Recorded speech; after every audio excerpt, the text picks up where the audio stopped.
c'est pas que je me revendique forcément experte de ça, mais c'est un sujet sur lequel j'ai tellement travaillé et sur lequel je me suis tellement inspirée de nombreux travaux, dont l'afroféminisme pour me plonger dessus, qu'aujourd'hui je pense que c'est essentiel que le monde du jeu vidéo ouvre un peu son esprit, parce que depuis très très longtemps c'est un milieu qui est fermé quand on recrute dans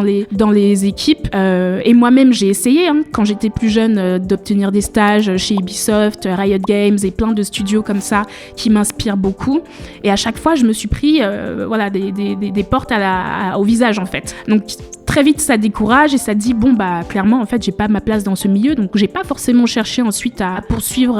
dans ce domaine, mais c'est arrivé très naturellement plus tard, et je trouve qu'il y a toujours un lien de causalité, parce que pourquoi est-ce que j'ai réussi ensuite à intégrer l'industrie, à intégrer notamment l'éditeur le plus gros en France en termes de conception de jeux vidéo, parce que il faut en faire 10 fois plus en tant que personne minorisée pour se faire remarquer. Et je sais que la création d'Afrogameuse, même si Ubisoft va le nier, a un impact sur le fait qu'ils m'ont recruté par la suite. Et je leur ai demandé à plusieurs reprises, ils m'ont dit non, c'est juste que voilà, t'as les compétences. Oui, évidemment, bien sûr que j'avais les compétences pour rentrer dans le studio, mais je les avais aussi déjà avant quand j'essayais de rentrer. Seulement à partir du moment où j'ai effectivement montré mon engagement et que j'ai commencé à faire un travail qui a été remarqué, je sais que ça m'a vraiment ouvert des portes, et je pense que c'est pas forcément normal en fait. On ne devrait pas avoir à en faire 10 fois plus que d'autres pour en arriver à là, lorsqu'on sait que il y a des Jean-Michel qui ont fait les mêmes études que nous, ou parfois pas, mais qui ont une porte d'entrée beaucoup plus facile parce qu'ils connaissent les bonnes personnes, ils ont le bon réseau, ils ont le bon faciès et le bon background aussi pour intégrer